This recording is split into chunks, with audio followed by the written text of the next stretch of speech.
అటు ఏపీలో పోలింగ్ అయితే కొనసాగుతుంది. పలు చోట్ల ఘర్షణలు చోటు చేసుకున్నాయి. పోలింగ్ సరళిని పోలీసులు అయితే కమాండ్ కంట్రోల్ రూమ్ నుంచి అయితే పర్యవేక్షిస్తున్నారు. దీనికి సంబంధించిన మరింత సమాచారాన్ని మా ప్రతినిధి శ్రీనివాస్ లైవ్ లో అందిస్తారు. శ్రీనివాస్, చెప్పండి. మొత్తం మీద ఆంధ్రప్రదేశ్ లో ఎన్నికల సరళి కొనసాగుతున్న పరిస్థితి కనిపిస్తుంది. ముఖేష్ కుమార్ మీనా కొద్దిసేపటి కిందే కమాండ్ కంట్రోల్ రూమ్ ఏదైతే ఉందో ఆంధ్రప్రదేశ్ లో ఏర్పాటు చేసినటువంటి కమాండ్ కంట్రోల్ రూమ్ ఏదైతే ఉందో దాన్ని పర్యవేక్షించడం జరిగింది. రాష్ట్ర వ్యాప్తంగా కూడా ఎన్నైతే వెబ్ కాస్టింగ్ ప్రాంతాలు ఏర్పాటు చేశారో అన్ని ప్రాంతాలకు సంబంధించినటువంటి ఈ కంట్రోల్ రూమ్ ద్వారా కూడా పర్యవేక్షిస్తున్న పరిస్థితి ఉంది. ప్రతి ప్రాంతం నుంచి కూడా, అంటే ప్రతి జిల్లాలో కూడా వెబ్ కాస్టింగ్ ప్రాంతాలు ఏవైతే ఉన్నాయో ఆ ప్రాంతాల నుంచి వచ్చేటువంటి ఎప్పటికప్పుడే ఆ లైవ్ ఫుటేజ్ ని వీక్షిస్తున్న పరిస్థితి ఉంది. ఎక్కడ హింసాత్మక సంఘటనలు చోటు చేసుకుంటున్నాయో అంటే అక్కడ ఉన్నటువంటి ఇటు పోలీస్ సిబ్బందిని అప్రమత్తం చేస్తున్నటువంటి నేపథ్యం కూడా చూస్తున్నాం. మరో పక్క నుంచి రాష్ట్ర వ్యాప్తంగా కూడా ప్రతి పోలింగ్ కేంద్రం వద్ద కూడా, అంటే సమస్యాత్మక కేంద్రాలు, అతి సమస్యాత్మక కేంద్రాలతో పాటు ఏదైతే హింసాత్మక ఘటనలకు ఎక్కువ అవకాశం ఉన్నటువంటి ప్రాంతాలను ఏవైతే గుర్తించడం జరిగిందో అన్ని చోట్ల కూడా వెబ్ కాస్టింగ్ కెమెరాలని ఏర్పాటు చేయడమే కాకుండా అక్కడ అదనపు పోలీస్ బలగాలను కూడా ఏర్పాటు చేశారు. అయితే ఇప్పటికే ఇటు ఆ సిఆర్పీఎఫ్ బలగాల ద్వారా కూడా పూర్తి స్థాయిలో పర్యవేక్షించడమే కాకుండా లోకల్ గా ఉన్నటువంటి పోలీసులు ఏవైతే ఉన్నారో లా అండ్ ఆర్డర్ సంబంధించిన అంశాలని పరిశీలించడంతో పాటు అక్కడ పరిస్థితిని ఎప్పటికప్పుడే అంచనా వేస్తూ కూడా ఇటు ఎన్నికల సంఘానికి రిపోర్ట్ ఇస్తున్నటువంటి నేపథ్యం చూస్తున్నాం. మరో పక్క నుంచి ఎన్నికల సంఘం శాంతియుతమైనటువంటి వాతావరణంలో ఎన్నికలు నిర్వహించాలనే నేపథ్యంలో కూడా టెక్నాలజీని వాడుతూ కూడా ముందుకెళ్తున్న పరిస్థితి చూస్తున్నాం. టెక్నాలజీలో భాగంగా కమాండ్ కంట్రోల్ రూమ్ కి ఎప్పటికప్పుడే పర్యవేక్షించడానికి భాగంగా ఇటు ఎక్కడైతే ఇక్కడ ఏర్పాటు చేసిన ఎల్ఈడి స్క్రీన్స్ ఏవైతే ఉన్నాయో ఆ స్క్రీన్స్ అక్కడ ఉన్నటువంటి అప్కాస్టింగ్ కెమెరా ద్వారా పోలింగ్ బూత్ లోకి వెళ్లేటువంటి వాటర్ ఎవరైతే ఉన్నారో పోలింగ్ బూత్ లోకి వెళ్ళటమే కాకుండా పోలింగ్ బూత్ లోపల కూడా వెబ్ కాస్టింగ్ కెమెరా క్యాప్చర్ చేస్తున్న పరిస్థితి ఉంది.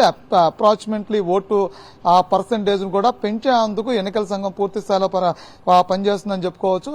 ఇప్పటికే మనం చూసినట్లయితే రాష్ట్రంలో పూర్తి స్థాయిలో అంటే ఉదయం 10 గంటలకు మనం చూస్తే పెద్ద ఎత్తున పోలింగ్, అంటే 13% పోలింగ్ నమోదైనటువంటి పరిస్థితి కూడా ఉంది. అంటే అప్రాక్సిమేట్లీ ఓటర్ షేర్ ఎప్పుడైతే పెరుగుతూ ఉందో ఎన్నికల అంతా కూడా ప్రశాంతమైన వాతావరణంలో కొనసాగుతుందని చెప్పుకోవచ్చు. మరో పక్క నుంచి కొన్ని జిల్లాల్లో చూసినట్లయితే అల్లూరు సీతారామరాజు జిల్లాలో చూసినట్లయితే గరిష్టంగా ఓటు తక్కువ ఉన్నప్పటికీ కూడా కొన్ని ప్రాంతాల్లో ఓట్ పర్సెంటేజ్, కొన్ని జిల్లాలో ఓట్ పర్సెంటేజ్ కంటిన్యూ అవుతుంది. దీనికి ఎన్నికల సంఘం మొదటి నుంచి కూడా కావాల్సినటువంటి ఏదైతే టెక్నాలజీ కావచ్చు, ఎన్నికల యంత్రాంగాన్ని కావచ్చు, అదేవిధంగా ఎన్నికల బందోబస్తుకు సంబంధించిన అంశాలు కావచ్చు, పూర్తి స్థాయిలో మొదటి నుంచి కూడా అన్ని అంశాన్ని పరిశీలించి ముందుకెళ్లిన నేపథ్యంలోనే అప్రాక్సిమేట్లీ ఓటు కూడా పెరుగుతున్నట్టు కూడా చెప్పుకోవచ్చు. అయితే దాదాపు 12 అవుతున్న పరిస్థితుల్లో కొన్ని ప్రాంతాల్లో చెదురుమదురు సంఘటనలు జరిగినప్పుడు కూడా పూర్తి స్థాయిలో ఎన్నికల వాతావరణం మాత్రం ప్రశాంతంగా కొనసాగుతుందని కూడా చెప్పుకోవచ్చు.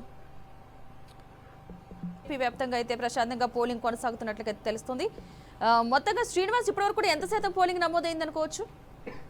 దాదాపుగా ఉదయం 9 గంటలకు సంబంధించినటువంటి జిల్లాల వ్యాప్తంగా పోలింగ్ సరళి ఎలా నమోదైందని చెప్పని ఇవ్వడం జరిగింది. అయితే తర్వాత మధ్యాహ్నం 12 గంటలుగా వస్తుంది. అయితే కొద్దిసేపట్లోనే దీనికి సంబంధించి ఇప్పటి వరకు నమోదైనటువంటి పోలింగ్ పర్సెంటేజ్ అంతా ఓవరాల్ గా రాష్ట్ర వ్యాప్తంగా జరిగినటువంటి పర్సెంటేజ్ ఎంత అని చెప్పని ఎన్నికల సంఘం విడుదల చేయనుంది. అయితే రాష్ట్ర వ్యాప్తంగా కూడా ప్రతి జిల్లాకి సంబంధించినటువంటి ఆయా ప్రాంతాల నుంచి కూడా ఎప్పటికప్పుడు పోలింగ్ సరళి అధికారులు పోలింగ్ సరళిని ఎప్పటికప్పుడే ఇస్తున్నటువంటి నేపథ్యం కూడా కనిపిస్తుంది. ఒక్కొక్క ప్రాంతంలో దాదాపుగా 16% పోలింగ్ ఇప్పటి వరకు కూడా పోలింగ్ శాతం నమోదైందని చెప్పుకోవచ్చు. ఒక్కొక్క జిల్లాలో ఒక్కొక్కలాగా పోలింగ్ నమోదవుతుంది. అయితే కొన్ని జిల్లాలో వెండ వేడిమి ఎక్కువగా ఉండడం వల్ల ఉదయం పూటే ఓటేద్దామని చెప్పొచ్చేప్పటికి అప్పటికే ఎక్కువ శాతం ఓటర్లు బారులు తీరిన నేపథ్యంలో కొంతమంది వెనదిరిగి వెళ్తున్నటువంటి పరిస్థితి ఉంది. అయితే ఏదైతే నక్సల్స్ ప్రాంతాలు ఉన్నటువంటి ఏవైతే ఉన్నాయో ఇది అతి సమస్యాత్మక కేంద్రాలు ఏవైతే ఉన్నాయో అక్కడ పోలింగ్ సరళి 4 గంటల వరకు ఉండడంతో కూడా పోలింగ్ కేంద్రాల వద్ద బారులు తీరినటువంటి పరిస్థితి కనిపిస్తుంది. అయితే కొన్ని ప్రాంతాల్లో 6 గంటల వరకు